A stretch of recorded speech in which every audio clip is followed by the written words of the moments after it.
Hey everybody, I'm Tom Vasel, and welcome to Dice Tower Digest, where we talk about different things that happen in the board game community and in the news over the past week. There's a lot of stuff, so let's get started. Big news on the internet at the SPIEL fair, which is happening a week from today, going on in Essen, Germany, and the Iranian publishers, actually 2 or 3 of them, were denied their visas for various reasons, and this is causing kind of a big stir in the community. These guys weren't allowed to come in and show off their games. Very limited information here. Riot Games having a board game. They mentioned it really quickly on a Twitch stream saying, we're going to be doing new stuff, blah, blah, blah, board game. And they showed what looks like a fairly boring abstract strategy game. Very different than the Mechs vs. Minions game, but who knows? A new game from Reiner Knizia coming out, Babylonia. Now this one looks a little like Tigers and Euphrates, a little bit like Blue Lagoon. It's the kind of game that he's good at, but this is a bigger game from him, which is a rare thing. Looks pretty neat.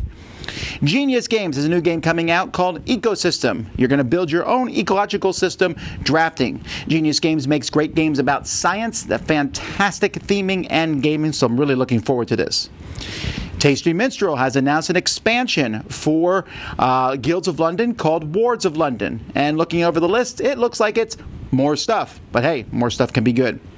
Speaking of more stuff, Arkham Horror, the card game, is going to the dark side of the moon. It's a 3rd Mythos pack for the Dream Eater cycle, and you're literally like on an unknown planet or dark side of the moon.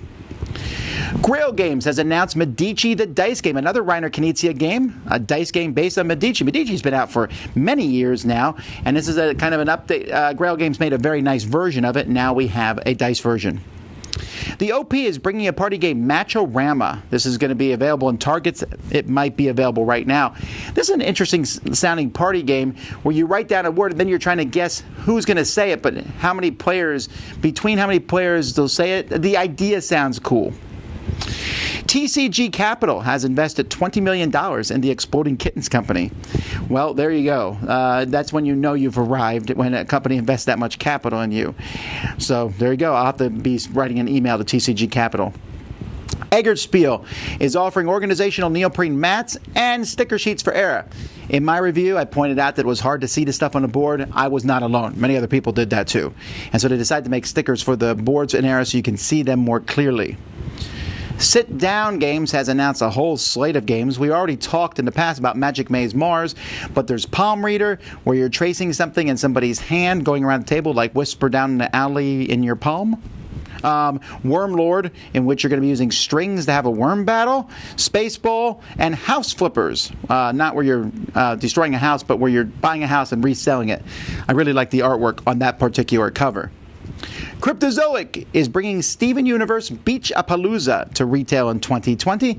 I'm surprised we haven't seen more games using the Steven Universe up to this point. Lookout has announced Expedition to Newdale. This is by Alexander Pfister, and it's a sequel to his game Oh My Goods.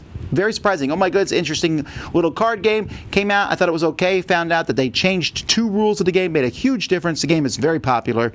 Very much looking forward to the sequel. Ni no Kuni 2, the board game. This is a new board game coming from Steamforged Game Limited.